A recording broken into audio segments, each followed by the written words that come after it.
Hola, quien quiera que vaya a escuchar esto, estás en Vizuhabla, el podcast semanal en el que voy verborreando de fondo mientras tú te tomas un café, descansas de estudiar, farmes en un videojuego, intentas dormirte, estás en transporte público, esperas a que se haga la comida o cualquiera que sea tu caso. Acomódate y espero que mi voz sea una compañera agradable mientras dure el vídeo. Antes de empezar, querría aprovechar ahora para promocionar un poco mis redes sociales. Ya sabéis que en Twitter podéis comentar lo que queráis o hacerme preguntas para la zona extra con el hashtag Vizuhabla. Y así me facilitáis tener contenido todas las semanas, guiño guiño. Podéis acceder a mi Ko-fi en el link de la descripción por si os interesa echarle un vistazo a mi galería de dibujos o pedirme una tremenda comisión a un módico precio. Y hoy además traigo una novedad. Veréis, hace unos años existía una web llamada Subcultura, que era un portal de habla hispana de webcómics en el que la gente subía sus tiras cómicas, sus mangas, sus páginas. Era un portal muy conocido y fue donde publiqué por primera vez mis trabajos como ilustrador para quien quisiera gozárselos. Por desgracia, esa página acabó cerrando el 31 de enero de 2018, lo que hizo que muchos de sus usuarios tuvieran que irse a otras webs,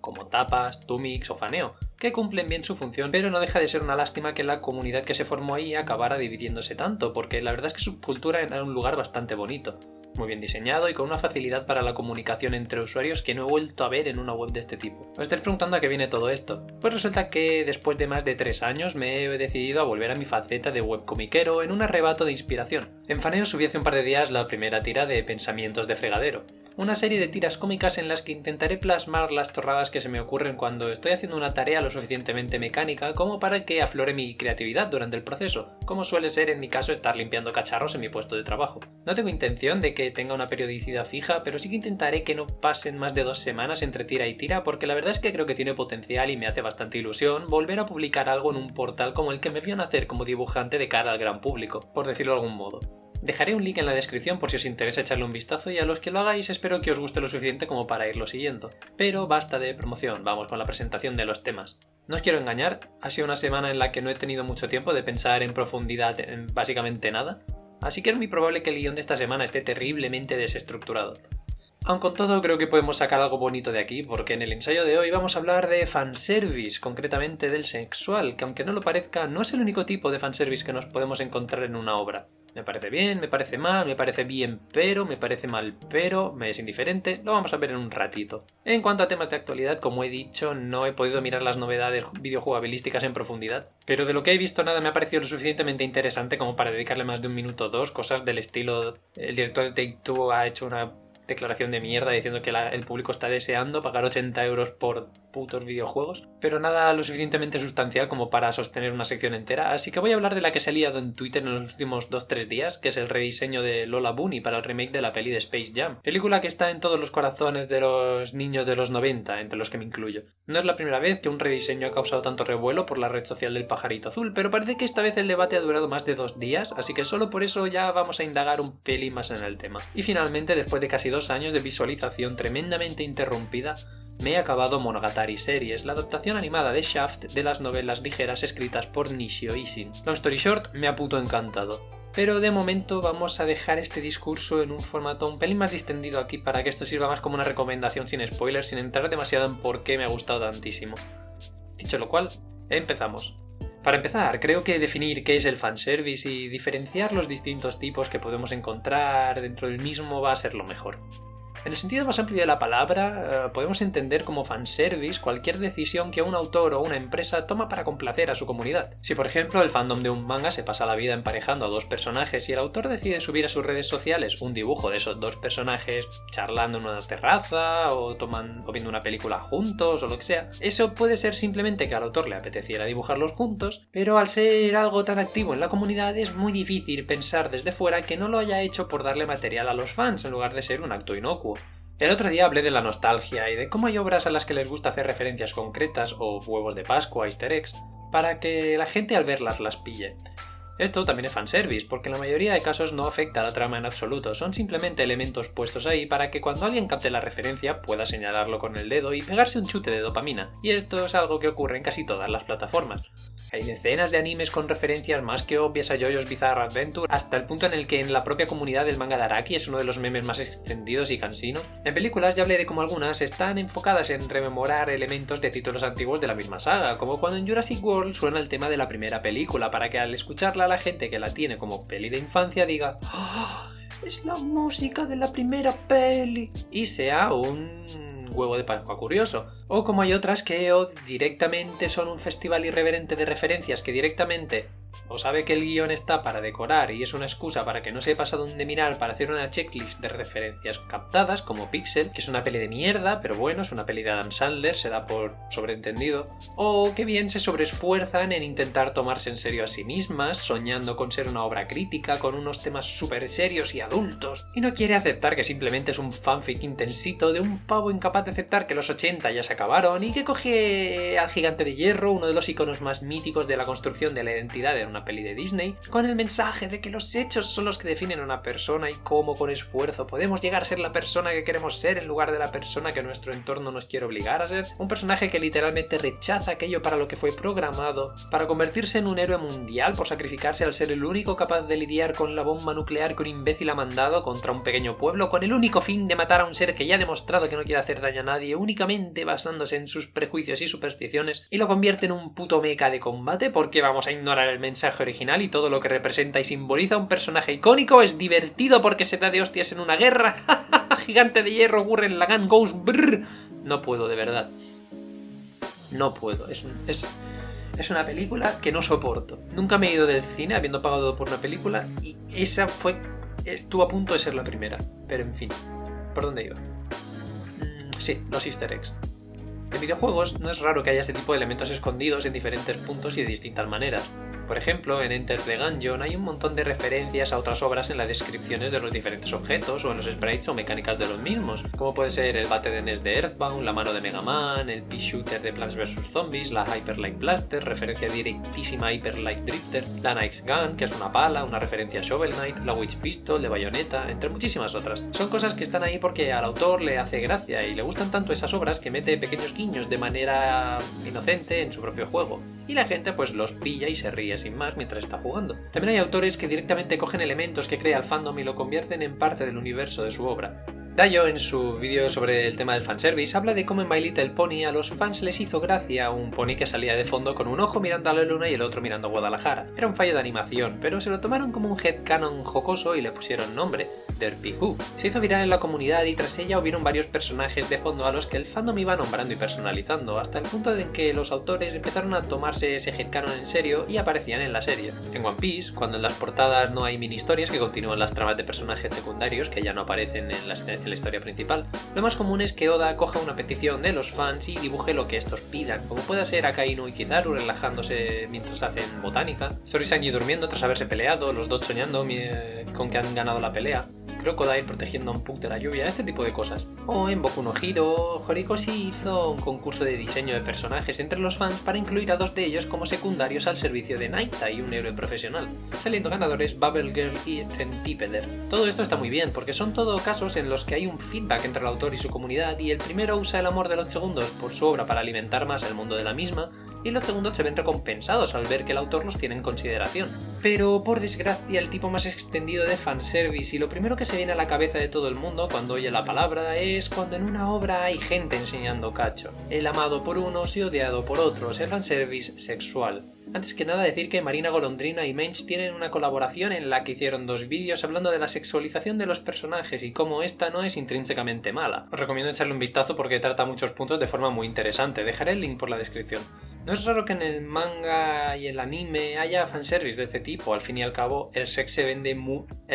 muy pero que muy bien, no hay más que ver lo popular que se hizo la, para mí, horrendísima Izuzoku Reviewers. De hecho, uno de los puntos que la gente que no consume contenido otaku suele defender con más ahínco para no consumirlo es precisamente que la industria del manga anime tiende a sexualizar y cosificar a sus personajes demasiado, incluso aunque estos sean menores. Esto es tan común que hay un género, por llamarlo de algún modo, de obras cuyo atractivo principal y selling point es precisamente este, el que haya tetas o planos de bragas en pantalla. Obras como Love Hina o To Love Ru fueron en su día bombazos que acabaron influenciando en la industria mucho más de lo que pueda parecer a simple vista. En estos casos es fácil dejarlo de lado porque tanto su material promocional como toda la obra orbita alrededor de ese tipo de contenido, y es suficientemente fácil identificarlo y dejarlo aparte si no nos gusta, o entrar a consumirlo si estamos interesados. El tema de si sexualizar este tipo de personajes está bien o mal es algo bastante más complicado de tratar, porque por un lado la que espero que sea la respuesta más rápida es ¡qué asco! Pero si tenemos en cuenta que este tipo de obras suelen ir más dirigidas a adolescentes hormonados que a adultos responsables, la verdad es que no es algo que vea necesariamente malo o perverso, pero sí que es verdad que no deja de ser un tanto turbio el pensar que eso ha tenido que ser dibujado por una persona adulta. Una manera de arreglar esto, teniendo en cuenta el target al que va dirigido a este tipo de obras, podría ser ponerles cuerpos adultos a adolescentes, pero a mí con esto me ocurren dos cosas. Una me puede pasar como en JoJo's, donde ves a un chaval de 15 años midiendo 1,95 de alto y 1,75 de ancho, y me hace como mucha gracia o me transmite la misma energía que cuando hay una serie de personas reales en la que hay actores de 20 y muchos o 30 y pocos interpretando a chavales de instituto, únicamente porque así puede haber escenas de sexo sin repercusiones legales. Pero bueno, me parece mejor opción que la de tener que ver el plano de las bragas de una niña pequeña y que no pase nada porque en realidad es un ser inmortal que tiene más de 2000 años, porque ahí sí que ya me huele un poquito a esmegma encostrado. En lo personal no me suele gustar el fanservice de este tipo porque es cierto que hay una diferencia considerable entre sexualizar a un personaje y cosificarlo. Un personaje puede tener unos atributos sexuales muy marcados, pero esto puede ser una especie de proyección de poder en el mismo, más que una intención de reducir a dicho personaje a una muñeca hinchable con diálogos. Y pequeño apunte, por lo general todo esto que estoy hablando concierne a los personajes femeninos, porque sí, a los personajes masculinos también se les sexualiza enormemente en muchas obras, pero como de esto ya se ha hablado largo y tendido por gente que sabe del tema mucho más que yo, tampoco voy a entrar mucho en ello. La mayoría de las ocasiones que hay un personaje masculino sexualizado en una obra suele responder más a una fantasía de poder con el que un consumidor promedio pueda querer identificarse. Es muy raro que un personaje masculino esté cosificado con la única intención de apelar a la horniness de quien vaya a consumir la obra. Y en las pocas ocasiones en las que lo está, no es raro que ese personaje acabe teniendo rasgos considerados femeninos, como puede ser pestañas o pelo largo, ser pequeñito y frágil, tener más cadera que pecho, vestir con ropa de mujer, este tipo de cosas que no es raro que acabe siendo muy problemático a la hora de analizarlo. Esto hace que por lo general los hombres sexualizados en la ficción casi siempre tienden a estar empoderados de una manera u otra, ya sea estando mamadísimos, como pueda ser, yo que sé, Kratos, Geralt de Rivia o Grey de Fairy Tail, o estando tan por encima del resto de personajes en lo social que directamente pueden hacer lo que quieran. Aunque en este último caso el guión suele acabar por criticar esta actitud y el arco de ese personaje suele orbitar o en ser un villano o en cambiar ese comportamiento para ser mejor persona, como puede ser, por ejemplo, Jaime Lannister de Game of Thrones. También puede ocurrir que un personaje femenino sexualizado esté lo suficientemente empoderado como para que el diseño pase a un segundo plano, como puede ser Lara Croft o, como en el caso de Bayonetta, que directamente a la hipersexualización de su diseño le sirva para hacer gala de su atractivo físico y goce de una seguridad en sí misma tan apabullante y sea una caricatura tan exagerada que directamente no se puede defender el argumento de la cosificación. En esos casos puedo decir que no me importa que una obra tenga fanservice, porque dicho muy mal y rápido, no estorba. Si un personaje aporta a la trama y me resulta interesante, un diseño sexualizado es algo que me da igual y puedo perdonar, porque sé que no me va a molestar para la experiencia principal de la obra que estoy consumiendo. Me da igual que Tsunade tenga tremendo escote porque tiene mucha personalidad. Para mí es el personaje femenino más interesante de su obra, y es muy útil tanto como luchadora como apoyo, además de que es un alto cargo muy importante en su mundo, tiene un trasfondo que conecta con Naruto, y una serie de elementos iconográficos con significado en la obra, como la marca de su frente o el colgante de Hashirama, que ayuda a reforzar el tema principal del manga. Makima en Chainsaw Man es uno de mis personajes favoritos de cualquier manga anime que haya visto o leído, y su faceta sensual es una parte más de su personalidad y un elemento que sabe que le puede ayudar a cumplir con sus objetivos, además de ser un rasgo que casa mucho con su identidad como personaje. Nami de One Piece es un personaje que, además de usar su atractivo físico como un elemento más de su trabajo como ladrona, es un personaje inteligentísimo, es una de las mejores navegantes del mundo y una parte imprescindible para la supervivencia de su tripulación, además de contar con un trasfondo maravillosísimo que acaba llevando a uno de los momentos más míticos de toda la serie. Todos son ejemplos de personajes que me resultan increíblemente interesantes a pesar de ser material fácil de Rule 34. Por poner un ejemplo de contraste, Yoko de Tengen Toppa Gurren Lagann es un personaje que, a pesar de ser el desencadenante del inicio de la aventura de Shimon y Kamina, resulta completamente prescindible para el desarrollo de la trama durante toda la serie, quedando relegada al puesto de mujer que alegra la vista del espectador en todo momento y ser una maldita viuda negra. Es un caso en el que sí que se puede hablar de un cierto grado de cosificación, porque al no aportar prácticamente nada para el avance de la historia y no ser esta parte del género que usa el atractivo de sus personajes como único gancho, cada vez que aparece en pantalla resulta más un estorbo para el espectador que algo que complemente al personaje de alguna manera. Pero hay unos poquísimos casos en los que una obra coge el fanservice sexual sexual y no solo lo utiliza como una manera de complementar la personalidad del personaje, alimentando su empoderamiento, sino que es una parte imprescindible que potencia el mensaje de la obra de alguna manera o se utiliza como un elemento narrativo más que ayuda a posicionar al espectador en el punto de vista del personaje principal. Es algo que he visto tan poco que ahora mismo solo puedo caer en dos casos: Kill la Kill y Monogatari series. En Kill la Kill el fanservice es la norma. Absolutamente todos los personajes importantes para la trama están sexualizados de alguna manera, y la obra exagera en muchas ocasiones esto para normalizarlo a ojos del espectador. Es una obra que habla sobre el propio fanservice sexual a través de las acciones y manierismos de sus personajes, ya sea tanto en las transformaciones absurdamente cosificadas, los diseños de los trajes, o el que la ropa sea el elemento principal de empoderamiento de los villanos y las tijeras sean el arma emblemática de la resistencia nudista. Es alucinante lo bien que encajan todos los conceptos de la serie una vez te paras a analizarlos por separado, siendo que la gente se suele quedar en que la animación es muy buena o se ponen jornísimos al verla. Y en cuanto a Monogatari,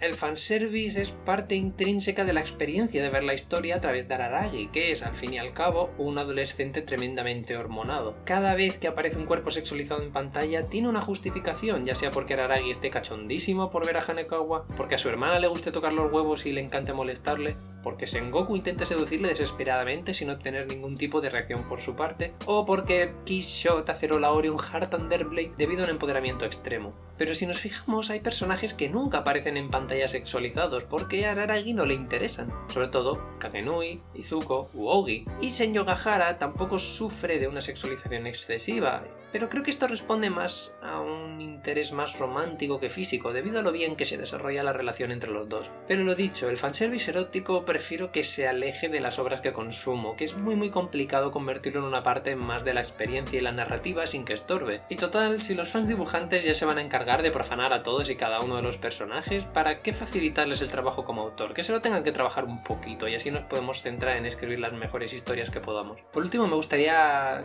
aclarar un último punto del tema, un pelín más diferenciado, que es el tema de que a veces en algunas obras aparece sexo en pantalla, pero no responde a un sentimiento de querer poner cachondo al lector, sino al hecho de que incluye el sexo como una parte más de la vida de sus personajes. Esto se ve sobre todo en series orientadas a un público un pelín más adulto, como los seinen o los yousei. Al fin y al cabo el sexo es parte de la vida y queramos o no, el sexo está muy ligado a momentos íntimos, momentos traumáticos o momentos extásicos. Y no me parece mal que los autores quieran meter este tipo de escenas en su obra si tienen un sentido, quiero decir. En Beastars está la conocidísima escena de la coneja que le va a bajar la bragueta al lobo, no he visto la serie, no me sé los nombres, lo siento, para hacerle tremendísima mamada. Esto no es fanservice, esto es un momento muy jodido en la vida de los personajes, por lo poco que sé del contexto de esa escena. Porque una persona está tan acostumbrada a cuando queda con alguien que sea solo por sexo, que ya directamente va a eso sin tener en cuenta que a lo mejor la otra persona solo quiere estar en plan Netflix y mantita. O a lo mejor puede ser un momento puntual de la obra en la que es una experiencia traumática para el personaje que está en dicha escena. Como pueda ser... como pueda ser Berserk, ¿vale? En Berserk hay muchas violaciones. No sé por qué. Miura parece que solo sabe desarrollar algunos personajes si van a ser violados o si son violados de verdad. Es algo que no me gusta demasiado, pero no vamos a negar que es una manera impactante en el lector. O sea, no vamos a negar que son escenas que acaban dejando huella en el lector, aunque sea para cagarse en la obra o para cagarse en los muertos del personaje que esté llevando a cabo la acción. Y por último, decir que el sexo es una parte muy normalizada de los mangas de Inio Asano, al menos los que he leído hasta el momento. En Oyasumi Pun Pun hay un par de escenas que ayudan a rebajar a los personajes al abismo más profundo. En Reiraku el personaje principal es un señor que engaña a su esposa con prostitutas. Y en el compendio de historias cortas, en la antología de Inio Asano, hay un par de historias que van precisamente de eso, de gente que basa algunas relaciones personales en lo cachondísima que están o que directamente tienen una relación de amistad con derechos que les ayuda a sobrellevar sus problemas. Lo que quiero decir es que no siempre que hay sexo en pantalla es fanservice, no siempre que hay fanservice es fanservice sexual. Y el sexo puede ser un elemento narrativo más, no tenemos que quedarnos simplemente en que si hay tetas es malo o que si hay tetas ya es solo por complacer a los fans. A lo mejor tiene un sentido la escena que nos está queriendo enseñar el autor, y también hay que analizar mucho el contexto de los personajes, el contexto de la propia escena en sí, el contexto de los planos y sobre todo el tono de la propia escena. Si la escena se toma como algo divertido, lo que nos estás dando a entender es que te estás riendo de que a lo mejor Rito se ha caído por las escaleras y ha acabado con la cara en el chumino de la delegada de clase. Jaja, es gracioso. Si estamos hablando a lo mejor de Natsu Taisai, en el que Meliodas no tiene ningún reparo en tocar a una persona inconsciente sin su consentimiento, lo que estás dando a entender es que ese tipo de relación, es que eso puede acabar desembocando en una relación para nada tóxica. Y si me estás poniendo el tono de que es algo bastante lúgubre, triste y tal, lo que me estás dando a entender es que ese momento está siendo un infierno para uno de esos dos personajes. Así que cuando consumáis ese tipo de contenido, ten en cuenta que el tono, los personajes y el contexto de los personajes es lo que más importa para determinar si es fanservice o algo que responde a algo que quiere contar el autor, vamos a decir. Y ya pasando al siguiente tema, aunque sin dejar de hablar un poco de fanservice sexual, el rediseño de Lola Bunny. No voy a mentiros, lo que es a mí me da completamente igual, pero la gente se ha encendido tanto por Twitter que siento que tengo que expresar la gracia que me hace que la gente esté tan obsesionada con el recuerdo de su despertar furro en la infancia y que ahora se hayan enfadado porque en el rediseño la hayan hecho plana como una tabla. Me hace mucha gracia. Me hace mucha gracia por dos motivos. Primero, que hay gente muy enfadada porque una coneja humanizada ya no responde a su despertar fetichista y ya no va a poder tocarse igual de gusto que antes mientras va pausando Space Jam. Y segundo, que como han comentado por Twitter, el personaje sigue sexualizado. Lo único que el rediseño responde a la moda actual. Más los culos que las tetas, por lo que el personaje ya no tiene las bubas que tenía en el original y le han aumentado el booty, por lo que no sé. Es como que me da la sensación de que la gente se ha enfadado más porque ya no es su fetiche concreto que porque hayan beatificado al personaje por corrección política. No sé, pero las risas que me he ido echando estos días con las reacciones de la gente han sido maravillosísimas, de verdad. Y lamento no tener mucho más que aportar para rellenar al tema, pero es que me ha dado tan pero tan igual que tampoco he pensado mucho en él, así que vamos a ir con la mini recomendación de Monogatari. Como he dicho en la presentación, Monogatari es una serie que me ha gustado mucho, muchísimo. De hecho, me ha gustado tanto que me ha dado ganas de ponerme de nuevo a hacer vídeos para hacer un vídeo en profundidad hablando de ella, de cómo trata sus temas principales tan fervientemente, de cómo todo en el aspecto formal complementa en todo momento lo que está ocurriendo o lo que está queriendo transmitir la serie, cómo me he enamorado de buena parte de los personajes, lo maravillosísimo de su banda sonora, por lo que no voy a meter spoilers, porque es un vídeo que quiero hacer. Una vez me revea las primeras temporadas, una vez me repase momentos que a lo mejor no tengo muy claros, es un vídeo que tengo claro que voy a acabar haciendo. No sé cuánto voy a tardar, me lo voy a tomar con calma, no es una prioridad ahora mismo, pero es algo que me quiero quitar de encima, porque me ha maravillado. Así que no voy a meter spoilers, esto de aquí va a ser una recomendación bastante superficial. Antes que nada, Monogatari es un anime al que es muy difícil entrar. Desde fuera es bastante comprensible que la gente lo vea como una serie de harem y lolis, porque en cierta manera lo es, pero es bastante sencillo desmontar esta percepción desde fuera en cuanto explicas un mínimo de contexto. Por ejemplo, yo conocí la serie por la infame escena del cepillo de dientes y creedme que pospuse muchísimo darle una oportunidad, a pesar de las insistencias de un par de amigos que aseguraban que me iba a encantar. No deja de ser una serie con momentos incómodos si el espectador es muy sensible ante la idea de que un adolescente exprese su sexualidad mientras está rodeado de gente de su rango de edad. Pero fanservice sexual aparte, hay que tener en cuenta que hay dos principales barreras que vais a tener que superar si queréis consumir esta serie. La primera es la ingente cantidad de temporadas que tiene. No me refiero a que tenga muchos capítulos y dé mucha pereza verla, como puede ser en el caso de One Piece, Bleach, Naruto, todo este tipo de animes eternos, sino a que tiene muchas temporadas. Para ver la serie en su totalidad son 10 temporadas y 3 películas, aunque 3 de las temporadas son muy cortas debido a que en Japón fueron estrenadas como una película larga. Sin embargo, hay un problema. Si ves las temporadas en orden de emisión, no están estructuradas por orden cronológico, por lo que a mucha gente le da pereza empezarlas, ya que o bien se lían mucho con cuándo ocurre cada season, o no son muy fans de tener que seguir una guía para poder ver la serie.